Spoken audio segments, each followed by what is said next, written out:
Sometimes games have such a hype before they're released that they're just never good enough when the community gets their hands on it. The flip side of that is games that had little to no expectation have over-delivered and gained huge popularity.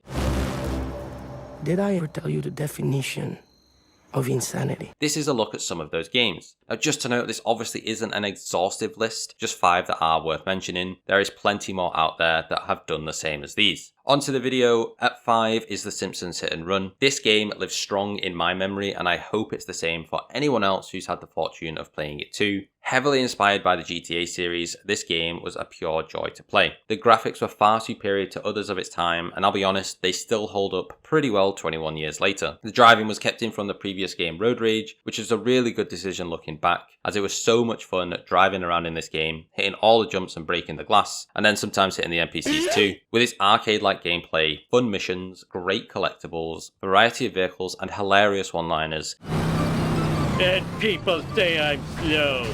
Wait a minute, that was an insult!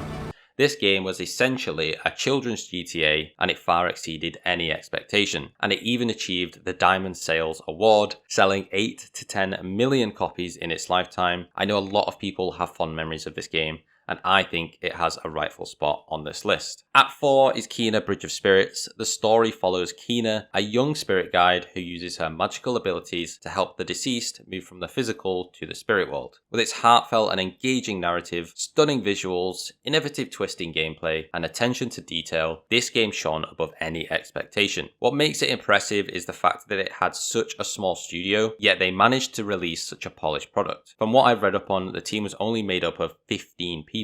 Now, the visuals are the selling point of this game. You can tell most of the Ember Lab team came from animation, considering that most of it looks like it's straight from a Disney Pixar movie. Music in this game is also worth a shout as well. It utilizes traditional South American music to really enhance the spirituality of the game.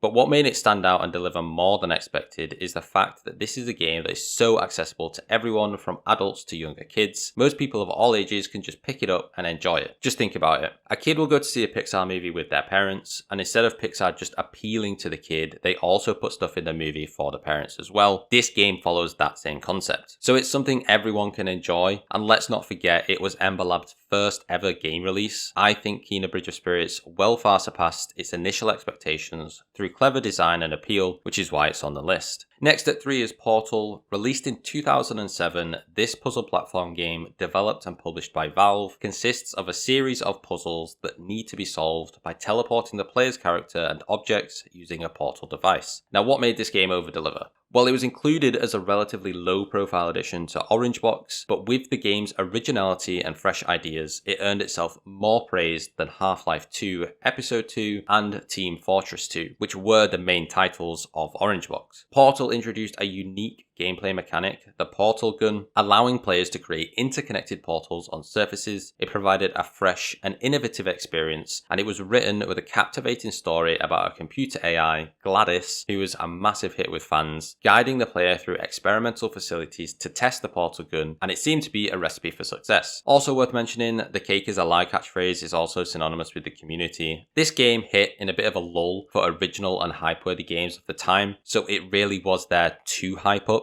Combined with the underground nature of its original popularity, this game struck home as a unifying and more intimate expression of the gamer subculture than more mainstream games like COD or Halo. Portal went on to win several awards, including Game of the Year, Best Puzzle for PC and Xbox 360. For something that wasn't even released as a sole title, to go on and receive so many awards and gain such a cult following definitely earns a spot on this list. Taking number 2 is Batman Arkham Asylum, the first in the series, and is a well-designed, written and performed game. The story definitely feels like it could be a comic or a movie. The setting was tight enough so that it didn't feel like it had that open world bloatiness or even emptiness others had, but still large enough so that it had a varied environment and it didn't restrict the content. The combat though, I don't know about you, but for a moment it definitely made me feel like I was actually Batman, and making me feel even more like Batman were the gadgets and stealth mechanics. Clearing a room completely unseen or appearing from the shadows to take an enemy away and disappearing right in front of the others, causing them to panic. The game was just so much fun. Batman was voiced by Kevin Conroy and the Joker by Mark Hamill, which lifts the game when you hear them interact with each other. Staying true to the source material, the game incorporated numerous references and characters from the comics, but I think the reason why this game over-delivered was because prior to this release, superhero games often had a reputation for mediocrity. This game shattered those expectations, demonstrating that a superhero game could deliver both high-quality gameplay and a compelling narrative, which set a new benchmark for future titles in this genre. Taking number 1 is Minecraft. Now, before you say, oh well, yeah, Minecraft, everyone loves that game, let's not forget that it was originally called Cave Game. That's before any alpha or beta versions either. There are obviously loads of factors that go into this one. It started with simple mechanics, mining resources, and building structures. But these basic elements combined created an incredibly deep and flexible gameplay experience. At the time of its release, I don't think there was a game that allowed such open-ended creativity. There's no limitation on how far you can take the game. Even at its base level, people were building intricate structures and even entire cities. Early on, players were able to share their experiences and creations on social media and streaming platforms, which attracted more players and created a snowball effect that significantly boosted its user base. Some might say that this is just luck, but I think of it as being in the right place at the right time. Something else is that it appeals to such a wide audience. It's got and continues to get developments with the new updates, biomes, creatures and mechanics which are regularly added, keeping it fresh and engaging. Now, once it had gained a community and a core group of players, the modding support that was introduced to the game enabled the community to create and share their own modifications, which significantly expanded the game's content and audience even more. Mods kind of introduced limitless opportunity for players. All you have to do is Google Minecraft mods to see what I'm talking about. It's even found a unique place in education. Its creative and survival modes were used in classrooms to teach subjects like maths, history, and computer programming. The game's educational potential helped it gain acceptance in schools and among parents, which as soon as you have a parent on board with a game like this, it just opens up even more doors. There is so much more to be said on Minecraft, but I wouldn't have the time to say it all. But what I do have the time to say is that it has become a cultural phenomenon, influencing not just gaming, but also other media. Its distinctive blocky aesthetic and iconic characters became widely recognized, which has led to merchandise, spin-offs, and even an upcoming movie. From starting out with just a block, Minecraft has gone on to change people's lives in ways that it probably never could have imagined. And if that isn't over-delivering, then I'm not sure what is. I hope you enjoyed the video.